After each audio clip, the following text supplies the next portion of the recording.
Shalom, senang sekali pagi hari ini saya bersama dengan Bapak Ibu, satu kehormatan, satu sukacita untuk menikmati ibadah bersama-sama dan khususnya di dalam kesatuan gereja-gereja di kota Semarang. Saya sangat senang sekali karena kita tinggal di kota di mana gereja-gereja bersatu, bergandengan tangan, bersama-sama membangun kerajaan Allah, bukan membangun kerajaannya masing-masing.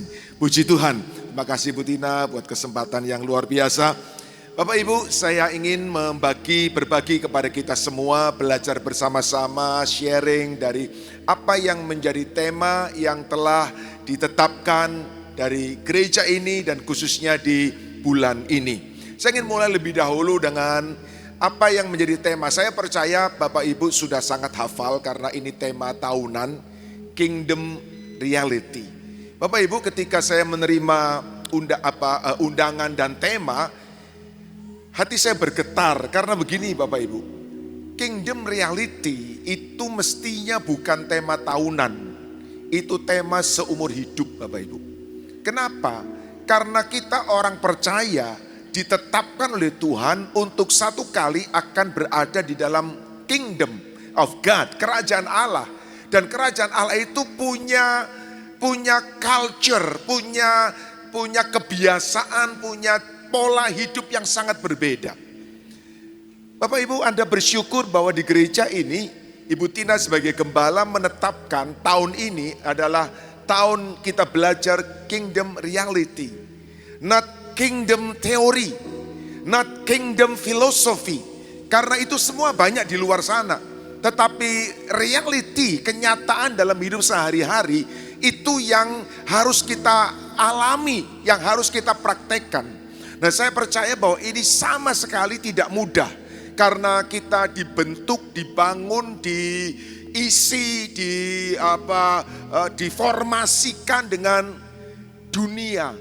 Nilai hidup dunia, culture dunia, kebiasaan dunia. Dan apa yang dunia ajarkan bukan hanya berbeda, yang dunia ajarkan bertolak belakang dengan apa yang ada di kerajaan Allah.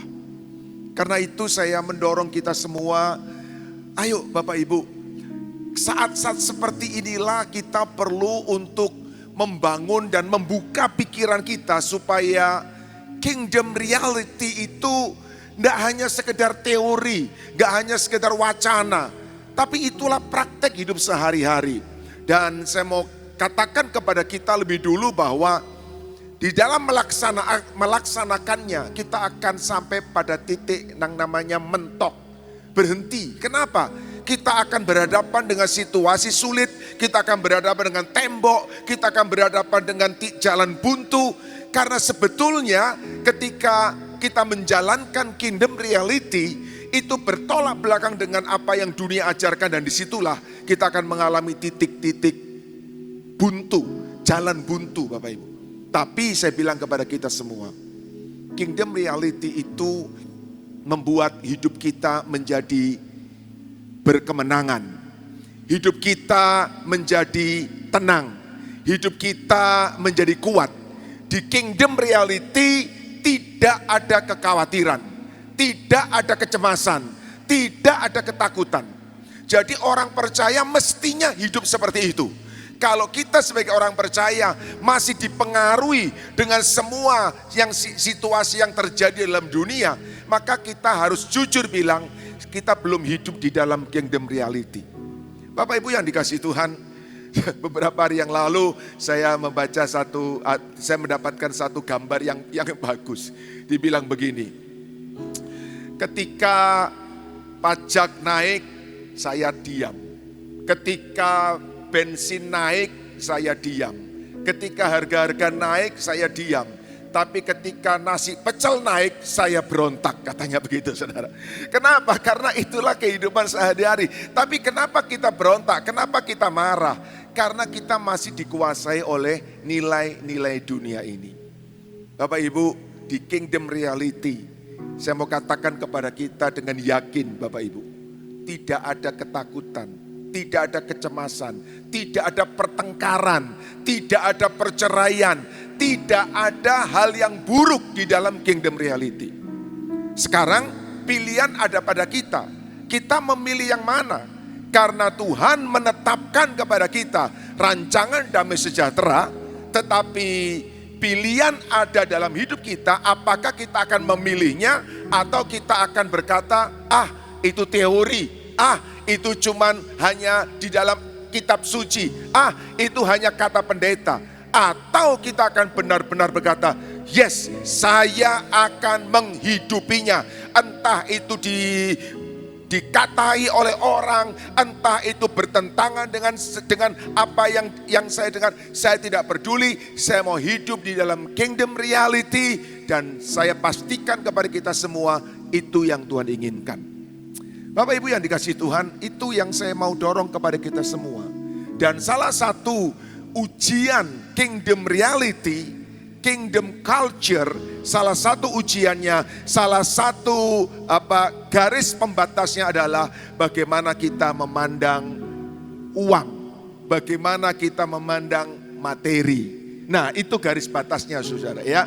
Jadi bagaimana kita memandang materi, bagaimana kita memandang uang, bagaimana kita memandang harta benda, di situ sebetulnya menjadi indikator yang sangat jelas, sangat kuat apakah kita ada di kingdom reality atau kita ada di dalam worldly reality. Nah, hari ini kita belajar satu topik yang diberikan kepada saya untuk saya bagi kepada kita semua dari Kisah Rasul pasal yang keempat ayat 32 dan sampai dengan 37, dan bagian kedua Kisah Rasul pasal yang kelima.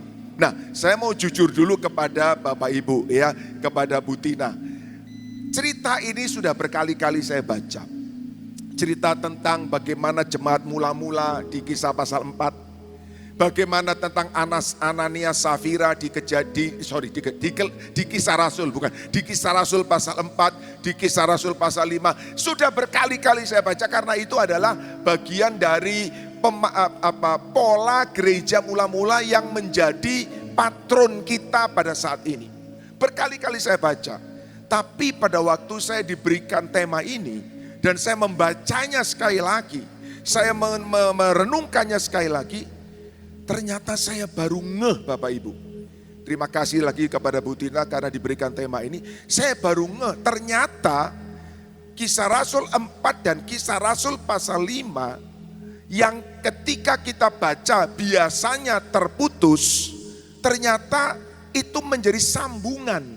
Itu adalah cerita keseluruhan yang ada satu bagian, ada satu kata saja yang menjadi perhatian kita, yang harus menempelak kita, yang harus menjadi cermin yang sangat tajam buat kita untuk kita berhati-hati.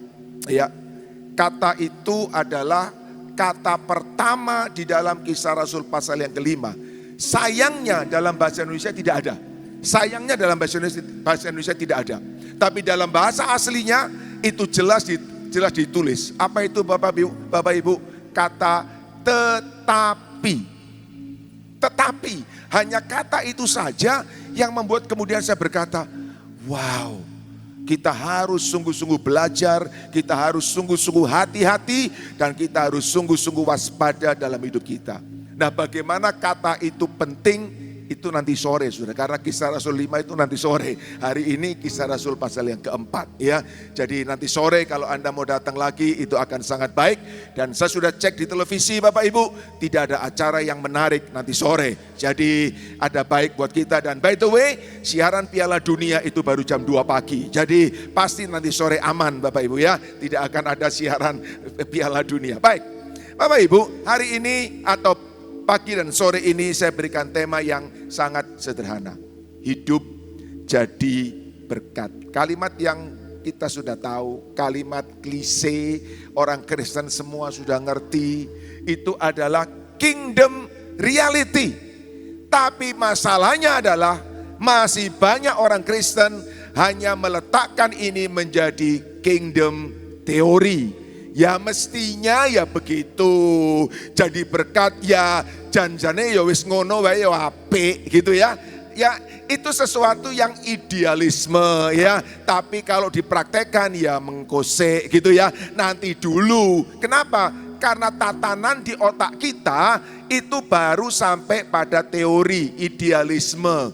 Yang kita perlukan yang praktis. Dan yang praktis itu ya apa bisa ya, lihat-lihat ya, ada boundariesnya, ada bintang, syarat dan ketentuan berlaku. Bapak Ibu, kalau kita kembali kepada Alkitab, itu enggak ada, semua itu enggak ada. Batasan, syarat, ketentuan itu enggak ada. Yang ditulis dalam Alkitab seperti itu, ya itu yang dilakukan. Hidup jadi berkat. Saya berikan subtema pagi ini adalah sikap hidup yang suka memberi. Nah, jujur saya berkata lagi kepada kita, saya sedang beberapa waktu lamanya saya dalam dilema. Sebetulnya yang mana yang lebih tepat? Hidup suka memberi atau hidup senang memberi? Ya kan? Suka dan senang itu dalam bahasa Indonesia kan mirip-mirip ya. Itu bisa dipakai berganti-ganti. Tapi kemudian ketika saya coba cari tahu ya, saya tanya ya, ke Kamus Besar Bahasa Indonesia, saya tanya kepada Mbah Google yang sekarang punya cucu namanya ChatGPT, Bapak Ibu. Itu cucunya Mbah Google. Kemudian saya ketemu bahwa yang lebih tepat adalah suka, bukan senang. Kalau senang itu kaitannya dengan emosi. Kita melakukan sesuatu karena kita senang. Tetapi suka itu berarti kita tahu ada sesuatu yang baik, ada sesuatu yang berguna, ada sesuatu yang memberi dampak dan kita suka melakukannya. Oke, tapi itu pelajaran bahasa Indonesia. Hari ini bukan, hari ini khotbah Bapak Ibu ya. Mari kita baca Kisah Rasul pasal yang keempat, ayat yang ke-32 sampai ayat yang ke-37. Jadi saya ajak kita semua, ayo kita bukan senang memberi. Senang memberi sangat dipengaruhi dengan situasi emosional kita, ya. Kalau lagi happy, kalau lagi ada, kalau lagi in the mood, kalau dalam suasana yang baik, memberi. Tapi kalau lagi jengkel, lagi tersinggung, apalagi lagi kecewa, bukan cuman tidak memberi, tapi pindah gereja, saudara. Itu parah sekali kalau seperti itu ya. Kenapa? Karena memberinya itu karena senang, bukan. Kita memberi karena kita suka, dan suka itu hanya bisa muncul karena pekerjaan Roh Kudus. Mari kita baca Bapak Ibu. Di dalam Kisah Rasul pasal 4 ayat 32 sampai 37. Adapun kumpulan orang yang telah percaya itu, mereka sehati dan sejiwa. Bagus sekali, Lukas mulai menulis dengan sehati dan sejiwa. Dan tidak seorang pun yang berkata bahwa sesuatu dari kepunyaannya adalah miliknya sendiri. Tetapi segala sesuatu adalah kepunyaan mereka bersama. Jadi Lukas sedang menulis, karena Lukas itu kan penulis kitab para rasul Bapak Ibu ya. Lukas sedang menulis tentang kepemilikan. Oke? Ini yang sebetulnya saya tadi bilang adalah indikator yang paling jujur tentang realiti mana yang kita hidupi. Ini yang paling jujur Bapak Ibu ya. Tentang kepemilikan, dan Lukas mengajarkan tentang bahwa ketika para jemaat mula-mula berkumpul bersama-sama dan kemudian mereka hidup bersama-sama, mereka praktekkan kingdom reality dengan cara apa? Dengan cara melihat bahwa harta itu bukan milik. Harta itu bukan milik, harta itu titipan Bapak Ibu. Lanjutkan. Dengan kuasa yang sangat besar, rasul-rasul memberi kesaksian tentang kebangkitan Tuhan Yesus. Dan mereka semua hidup dalam kasih karunia yang melimpah-limpah. Nanti kita sampai di sana, ini adalah kuncinya. Ini adalah kuncinya ya. Bagaimana? Kita lihat Bapak Ibu. Lanjutkan. Sebab tidak ada seorang pun yang berkekurangan di antara mereka. Karena semua orang yang mempunyai tanah atau rumah menjual kepunyaannya itu, dan hasil penjualan itu mereka bawa dan mereka letakkan di depan kaki rasul-rasul, lalu dibagi-bagikan kepada setiap orang sesuai dengan keperluannya. Demikian pula dengan Yusuf, yang oleh rasul-rasul disebut Barnabas, artinya anak penghiburan, seorang Lewi dari Siprus. Ia menjual ladang miliknya, lalu membawa. Nah, bahasa Indonesia tidak menjelaskan Tapi bahasa aslinya menjelaskan lalu membawa semua uangnya itu dan meletakkannya di depan kaki rasul-rasul. Kenapa semua ini penting Bapak Ibu? Karena disinilah nanti kita melihat perbedaan antara Barnabas dan Ananias dan Safira. Nah, di situ kemudian kita bisa bercermin bahwa ada sesuatu yang selama ini kita anggap biasa, normal, itu natural, ternyata sangat serius di hadapan Tuhan. Sebagian orang akan berpendapat bahwa, Pak, itu kan kejadian di Kisah Para Rasul, waktu gereja mula-mula berdiri, ketika Ananias dan Safira tidak jujur dan kemudian mereka mati. Betul, kejadiannya pada waktu itu. Tapi kita harus percaya Alkitab tidak hanya berlaku waktu itu. Alkitab berlaku sepanjang sejarah manusia. Bahkan langit dan bumi berlalu, firman Tuhan tidak pernah berlalu. Jadi ada sesuatu yang serius perbedaan antara Barnabas atau Yusuf Barnabas ini dengan Ananias dan Safira. Tapi itu bagian yang lain Bapak Ibu. Sekarang kita lihat bagian pertama dulu. Bapak Ibu, ada beberapa pikiran yang saya ingin berbagi kepada kita semua. Mudah-mudahan bisa membuka wawasan kita, menolong kita untuk bisa memahami kingdom reality. Ini bukan Alkitab, ini pendapat para pakar Bapak Ibu. Ini bukan kebenaran, tapi ini bisa menjadi jembatan, pintu untuk kita memahami kingdom reality. Ya, seorang yang bernama Jackson Brown Jr. mengatakan begini Bapak Ibu. The happiest people are not those getting more, but those giving more. Orang yang paling berbahagia adalah bukan orang yang mendapatkan lebih banyak, tetapi orang yang memberi lebih banyak. Ini walaupun tidak ditulis di dalam Alkitab exactly seperti itu, tetapi pasti ini bukan paham dunia. Pasti ini bukan worldly reality. Kenapa? Karena dunia mengatakan semakin banyak yang Anda dapatkan, semakin berhasil dan semakin sukses hidup Anda. Bagaimana dunia menilai orang sukses? Dari apa yang dia punya. Dari apa yang dia punya. Tetapi saudara harus tahu bahwa semua di dunia dimanapun, ya, pada akhirnya Bapak Ibu, monumen peringatan, tugu-tugu yang dibangun untuk menghormati para pahlawan adalah bangunan-bangunan bersejarah yang dibangun untuk mengingat apa yang orang berikan. Jadi lucu ya, dunia itu menilai sukses orang dari apa yang mereka punya.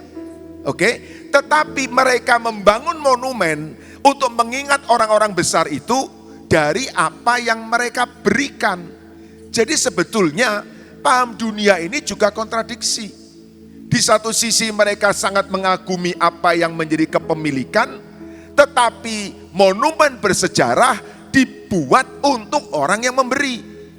Itulah dunia, membingungkan Bapak Ibu. Tapi kalau kerajaan sorga tidak. Karena kingdom reality hanya satu. Dan cuma satu, tidak ada yang lain. Giving, memberi. Karena begitu besar kasih Allah akan dunia ini sehingga ia memberikan. Udah, gak ada ceritanya sorga itu minta, sorga itu mengambil. Gak ada Bapak Ibu. Tunggal, karena itu kebenaran kerajaan sorga itu yang bisa membuat hidup kita tenang. Satu lagi, dua lagi Bapak Ibu ya. Ada seorang yang bernama Jim Rohn mengatakan seperti ini. Giving is better than receiving because giving starts the receiving process. Memberi itu lebih baik daripada menerima, karena memberi itu sebetulnya adalah awal proses menerima. Dengan kata lain, selama Anda tidak pernah memberi, Anda tidak akan pernah menerima. Berilah, maka kamu akan diberi. Itu hukum kerajaan Allah yang paling sederhana, paling gampang, paling gamblang dimengerti, tetapi juga paling sukar dilakukan, karena kita memberi bukan karena emosi kita memberi karena ketaatan kita. Berilah maka kamu diberi, orang kasih bintang. Siap, setuju, enggak membantah, kasih bintang. Bintangnya bunyinya apa Bapak Ibu? Syarat dan ketentuan berlaku. Lagi, seorang yang bernama Audrey Hepburn berkata begini. Ini bagus Bapak Ibu. Giving is living. If you stop wanting to give, there is nothing more to live for. Memberi itu adalah hidup. Kalau Anda sudah berhenti punya keinginan memberi, maka Anda sudah tidak punya alasan lagi untuk hidup. Bapak Ibu, makhluk hidup selain manusia itu naturnya memberi. Naturnya itu memberi. Tanaman, binatang, bahkan alam. Manusialah yang mengambil, merampok, menghabiskan, dan merusak. Nah, karena itu kalau kita mau kembali kepada apa yang Allah ciptakan pada waktu awal penciptaan, ya kita harus kembali kepada natur yang Allah berikan. Manusia itu diciptakan paling tinggi dibandingkan dengan makhluk-makhluk yang lainnya. Kita harus kembali kepada fakta itu. Baik Bapak Ibu, kita lanjutkan sekarang. Prinsip dunia mengatakan semakin banyak yang saya miliki, semakin aman dan semakin bahagia hidup saya. Ya, itu yang tadi saya katakan. Orang yang meninggal dengan kepemilikan paling besar, dialah yang paling sukses. Iya. Beberapa waktu yang lalu Bapak Ibu, ada orang kaya raya di Indonesia, ya, meninggal. Lalu ada peringatan sekian hari, Bapak Ibu, lalu di kuburnya itu dibuat acara yang luar biasa megah, luar biasa megah. Entah berapa ratus juta habis untuk acara tersebut. Ya, nggak ada masalah. Kenapa? Karena itu milik-milik mereka.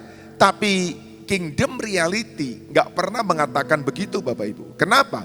Karena kingdom reality, prinsip Alkitab mengatakan Tuhan memanggil kita bukan untuk menjadi penimbun berkat, tetapi untuk menjadi saluran berkat.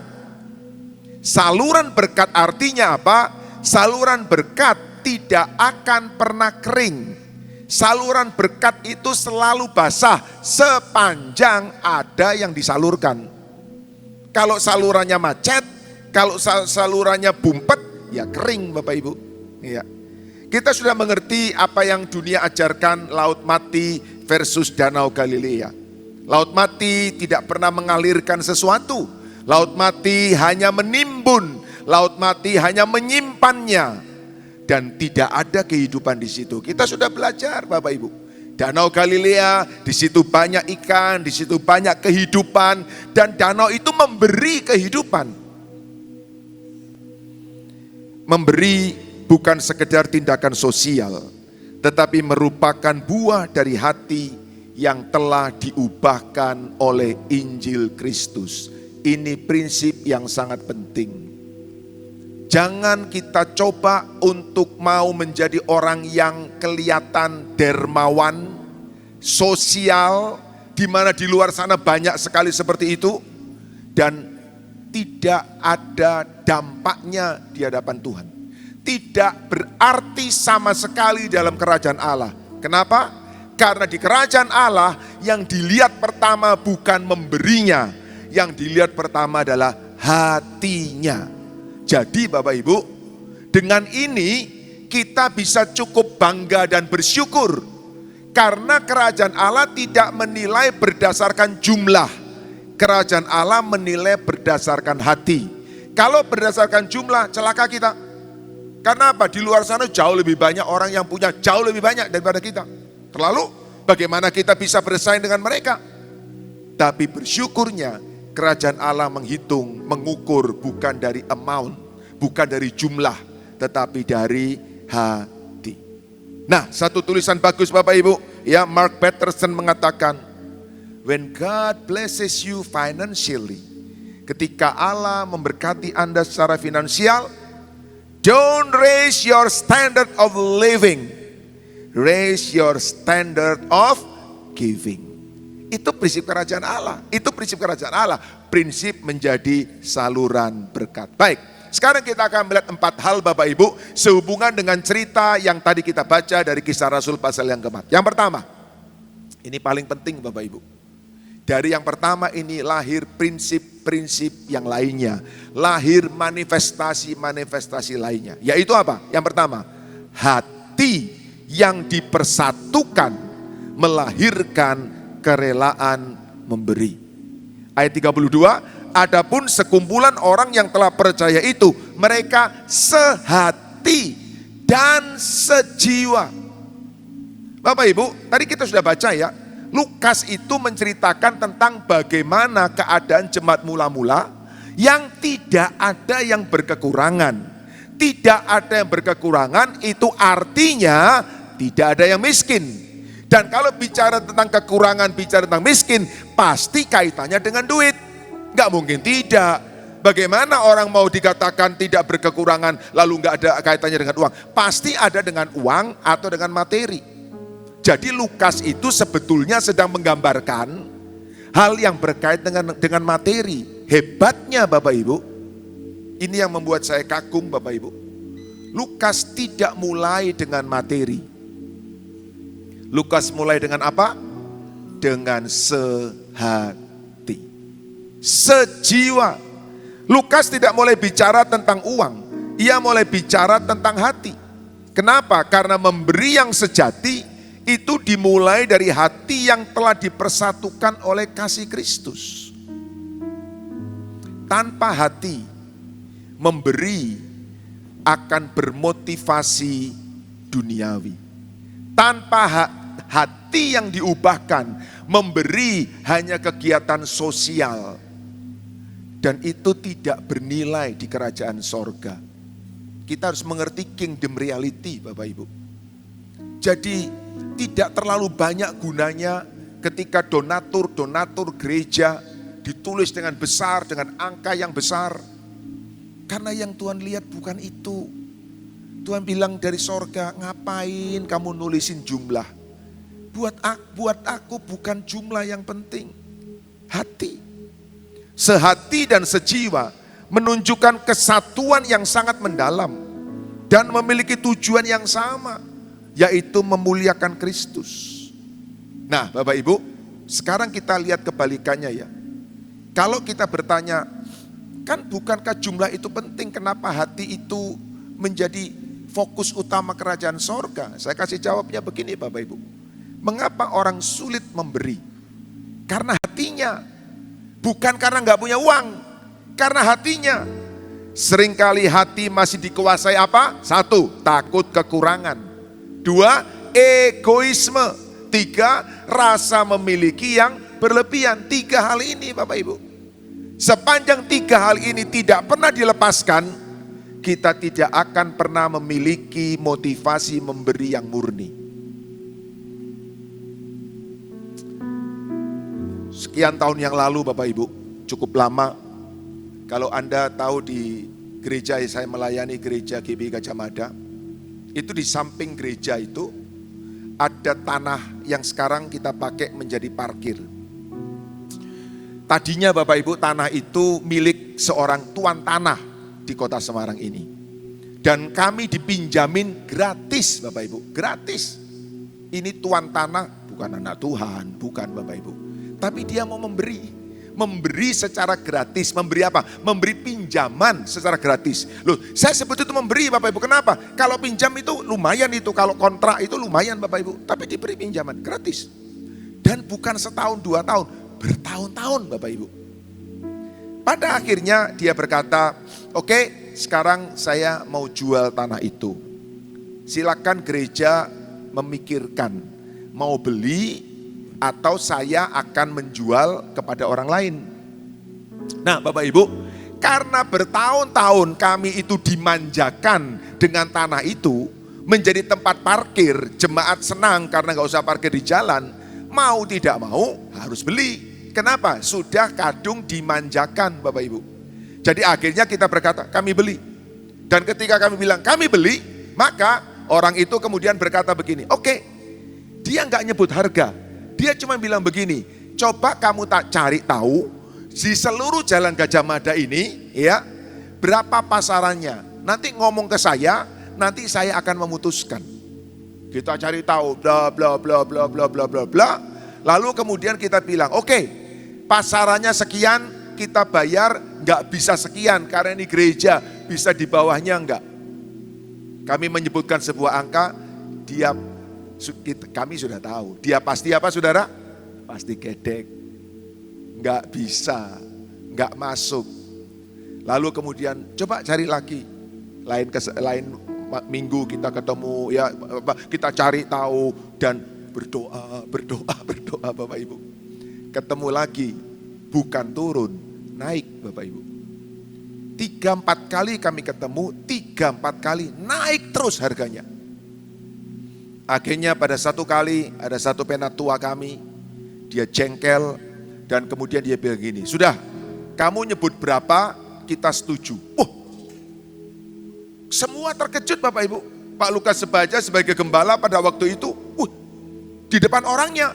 Dan dia nyebut Bapak Ibu, dia nyebut sebuah angka yang sama sekali gak masuk akal. Lalu ini penatua kami ini bilang begini, jadi duit sokondi jauh Bapak Ibu dari apa yang menjadi tawaran kami. Waduh, tapi sudah ujar, sudah ngomong.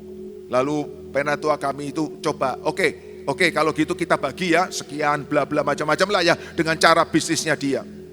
Tapi walaupun dibagi-bagi, walaupun dikasih apa dan sebagainya, kami mesti bayar saudara. Kami mesti bayar di angka yang sama sekali di luar kemampuan kami. Dan kami kemudian mulai mengajak, ayo jemaat kita fundraising, kumpulin dana untuk beli. Bapak Ibu, ketika pertama kali kami melakukan fundraising, Bapak Ibu, ada seorang ibu maju ke depan. Dia bawa celengan panda, ya, bear, panda kecil begitu, ditaruh di depan. Lalu kemudian kami nggak ngerti apa ceritanya dan sebagainya.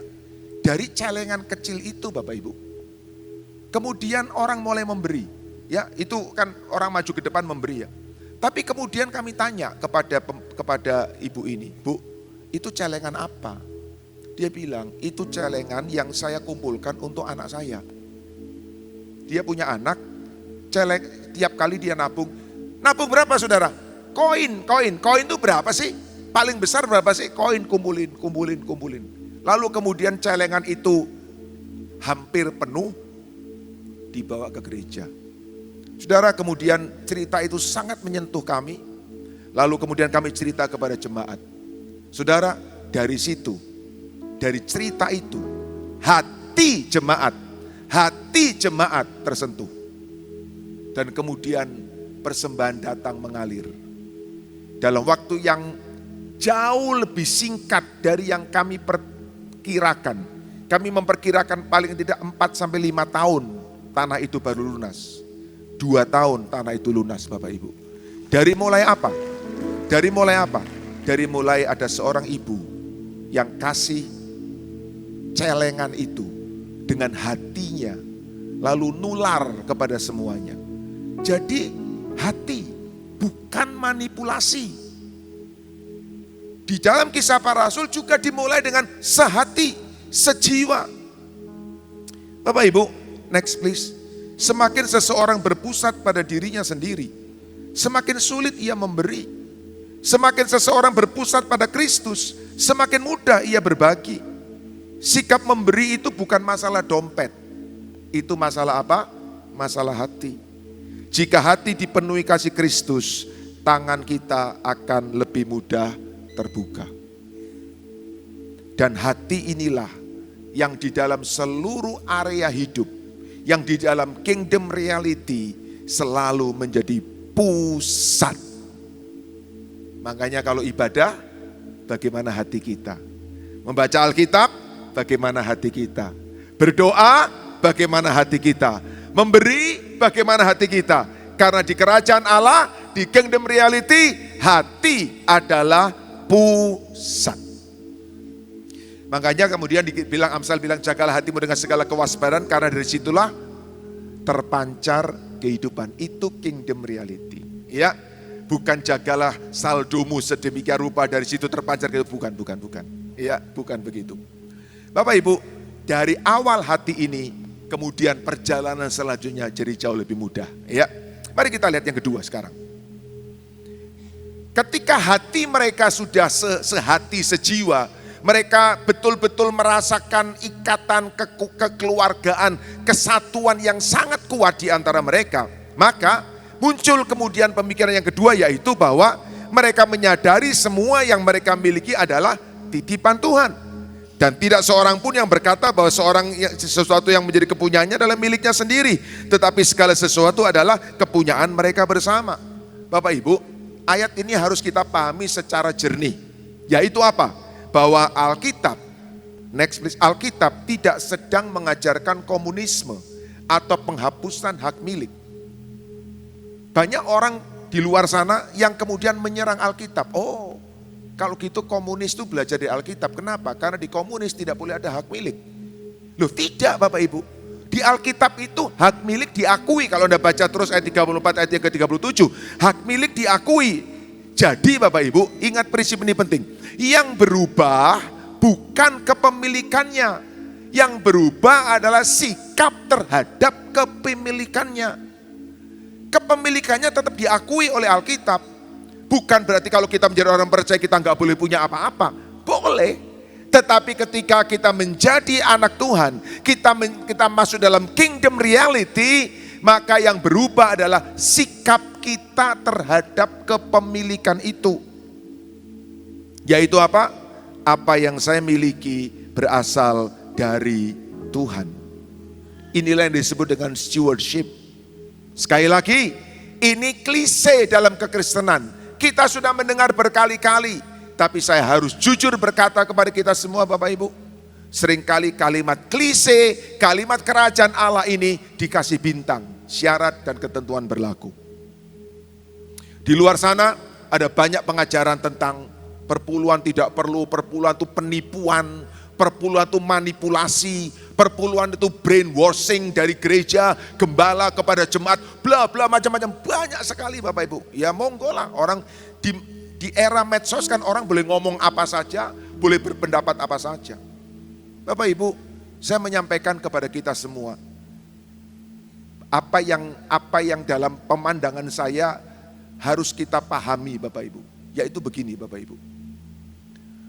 Ketika kita belum sampai pada pemahaman yang sesungguhnya bahwa yang kita miliki itu dari Tuhan. Saya ulang kembali ya. Ketika kita belum sampai pada pemahaman yang sesungguhnya bahwa yang kita miliki dari Tuhan, maka memberi itu tidak perlu dilakukan. Ini prinsip saya ya Bapak Ibu ya. Maaf Bu Tina kalau salah. Dalam pandangan saya seperti itu. Kenapa Bapak Ibu? Karena saya percaya kerajaan sorga tidak butuh sumbangan Anda. Kerajaan sorga tidak butuh uang Anda. Kerajaan sorga tidak butuh belas kasihan Anda. Kerajaan sorga terlalu kaya karena semua milik kerajaan sorga. Memberi itu harus dimulai dari sebuah kesadaran.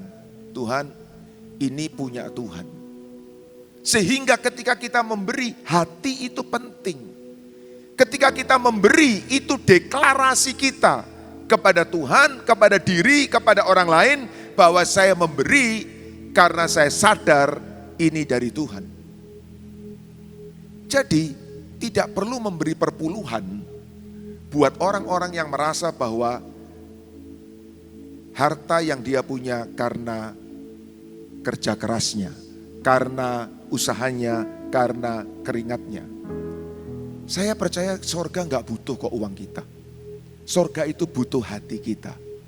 Dan dari hati yang diubahkan, dari hati yang dijamah, tangan terbuka untuk memberi. Yang ketiga Bapak Ibu, ini menjadi perjalanan selanjutnya, yaitu pengalaman anugerah Kristus melahirkan kemurahan hati. Pengalaman akan anugerah, pengalaman bahwa kita telah mendapat anugerah yang begitu besar. Ayat 33, dengan kuasa yang sangat besar, dengan kuasa yang besar rasul-rasul memberi kesaksian tentang kebangkitan Tuhan Yesus, dan mereka semua hidup dalam kasih karunia yang melimpah-limpah. Bapak Ibu, prinsip yang kita perlu pahami adalah begini. Orang tidak bisa memberi apa yang dia tidak punya. Oke, itu jelas sekali. Bagaimana Anda memberi uang Anda nggak punya? Oke, jadi kalau kita mau memberi, kita harus punya lebih dahulu. Loh Pak, kan saya punya uang, kan saya punya harta. Betul, pertanyaannya itu dari siapa? Itu sumbernya apa? Bapak Ibu, ketika kita mengatakan itu sumbernya dari Tuhan, maka kita bisa memberi kepada Tuhan. Tapi kalau kita belum sampai dalam pemahaman bahwa ada anugerah Tuhan yang luar biasa sehingga saya bisa memberi, maka yang kita berikan itu sumbangan. Sumbangan. Dan sorga nggak butuh sumbangan Bapak Ibu. Sorga terlalu kaya untuk mendapatkan sumbangan rupiah. Kemurahan hati itu berasal dari hidup dalam kesadaran karena kasih karunia Tuhan. Lagi-lagi kingdom reality menjelaskan hidup ini sepenuhnya anugerah. Kita percaya itu, yes, yakin, tapi masih ada tanda bintangnya. Syarat dan ketentuan berlaku. Saya bilang itu hidup anugerah kalau semuanya sesuai dengan keinginan saya. Kalau nyaman buat saya, kalau menyenangkan saya. Kalau tidak, waduh, ya minta maaf Tuhan, ya saya harus kerja. Ya saya harus berusaha, ya saya harus berjuang. Bapak Ibu, kingdom reality itu betul-betul melepaskan kita dari keterikatan dunia. Hanya kita harus berani untuk mempraktekkannya. Lihat baik-baik urutannya Bapak Ibu. Ya, di dalam Kisah Rasul ini, di dalam ayat yang ke-33, ayat yang ke-33 itu Bapak Ibu, ada urutan yang bagus sekali yang ditulis oleh Lukas. Alkitab itu kalau kita nikmati, kita cerna, bagus sekali Bapak Ibu. Enggak sembarangan menulis. Lukas pertama menulis begini. Ada kesaksian tentang kebangkitan Kristus. Dialami oleh para murid Yesus. Yang kedua, para murid Yesus mengalami kasih karunia yang melimpah. Baru yang ketiga, kehidupan yang suka memberi. Jadi dua prinsip pertama ini harus kuat dalam hidup kita. Harus selalu segar di dalam roh kita. Kristus bangkit, dan yang kedua, kasih karunia yang melimpah. Hasilnya baru yang ketiga.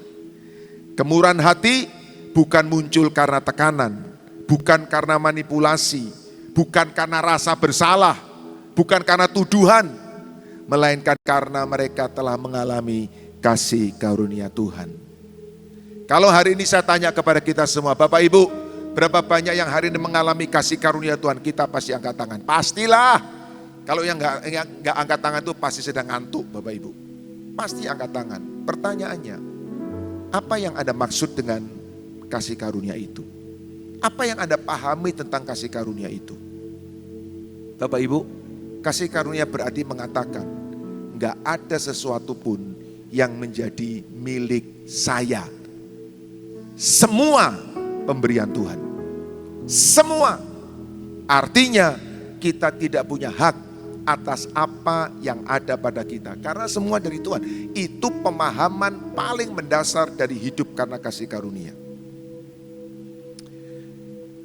Kita perlu lebih mendalami kingdom reality Bapak Ibu. Betul, ini satu kebenaran yang sangat hakiki dalam hidup kita. Prinsip Injil mengatakan apa? Orang yang merasa mendapat sedikit, biasanya akan memberi sedikit. Orang yang sadar telah menerima anugerah besar, akan memberi dengan sukacita. Itu prinsip Injil. Memberi adalah respon terhadap kasih karunia. Kita memberi karena kita lebih dahulu telah menerima. Itu prinsip Injil. Ayo, sekarang kita bukan sekedar memberi. nanti ada persembahan. Bukan sekedar memberi, tapi kita menyadari, Tuhan, aku dapat dari Tuhan. Terima kasih Tuhan. Dan bagian yang aku berikan adalah bagian sebagai rasa syukur kepada Tuhan. Mother Teresa menulis sebuah tulisan yang sangat bagus Bapak Ibu. Dia bilang begini, it is not how much we give, but how much love we put into giving. Bukan berapa banyak yang kita berikan, tapi berapa besar kasih yang kita tempatkan, yang kita suntikkan di dalam persembahan itu. Memberi itu bagian ibadah yang mulia. Bukan cuma memuji dan mendengar firman. Memberi itu mulia. Dan memberi diganggu oleh dunia dengan semua pendapat, opini manusia, otak manusia, yang itu pun saja diciptakan oleh Tuhan, tapi dipakai untuk melawan prinsip firman Tuhan. Ayo jemaat Tuhan, kingdom reality, kingdom culture itu harus mewarnai hidup kita. Yang terakhir, yang keempat, saya mau sampaikan dengan cepat. Kalau jemaat sudah menyadari hidup karena kasih karunia, sehati sadar bahwa yang kita punya adalah titipan, lalu kita sadar kita hidup karena kasih karunia, baru kemudian memberi itu menjadi jawaban bagi kebutuhan sesama. Kemudian kita ingat orang lain, kita peduli kepada orang lain, sebab tidak ada seorang pun yang berkekurangan di antara mereka. Karena semua orang yang mempunyai tanah, rumah, menjual kepunaannya, dan hasil penjualan itu dibawa dan diletakkan di kaki rasul-rasul, lalu dibagi-bagikan kepada setiap orang menurut keperluannya masing-masing. Bapak Ibu, ayat Alkitab berkata, ini doa kita, walaupun saya rasa ini masih agak jauh, tapi ini doa kita bersama supaya gereja, bukan cuman JK Injil Kerajaan, gereja Tuhan pada umumnya sampai pada titik ini tidak ada seorang pun yang berkekurangan. Dan ingat, ini bukan program gereja, ini bukan strategi gereja, ini bukan inisiatif gereja, ini adalah hasil dari perubahan hidup yang Tuhan kerjakan di dalam jemaat. Kalau ini diprogram oleh gereja, tidak akan berhasil, pasti Bapak Ibu. Kalau ini diinisiasi oleh pemimpin gereja, enggak akan berhasil. Bagaimana mungkin? Enggak ada orang berkekurangan, dari mana? Kekurangan akan selalu ada. Tapi kenyataannya dalam perjanjian baru demikian. Tidak ada seorang pun yang berkekurangan. Bukan karena banyak orang kaya, bukan karena masalah ekonomi hilang, tetapi karena mereka saling memperhatikan. Kenapa? Karena masing-masing menyadari hidup itu karena kasih karunia Tuhan. Ketika ada kebutuhan, jemaat bergerak membantu. Injil tidak hanya menyentuh hati, Injil juga menggerakkan tangan. Kasih yang sejati selalu berusaha mencari cara untuk menolong. Seringkali yang paling dibutuhkan seseorang ternyata bukan hanya uang, tetapi juga kasih yang kita letakkan di dalam pemberian persembahan kita. Baik Bapak Ibu, saya tutup dengan ini. Satu tulisan yang saya berharap bisa membantu kita semua untuk memahami apa yang Alkitab ajarkan kepada kita. Minta maaf, ini kenapa?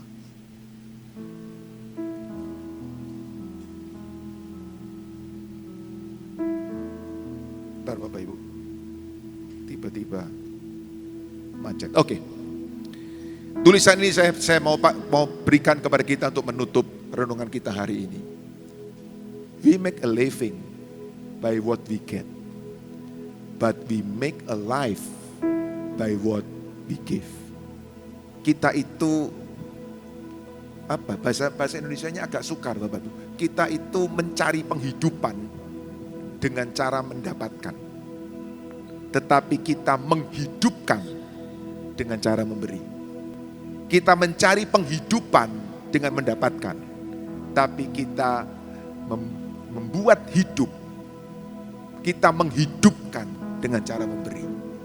Ayo jemaat Tuhan, kingdom reality selalu bicara tentang memberi.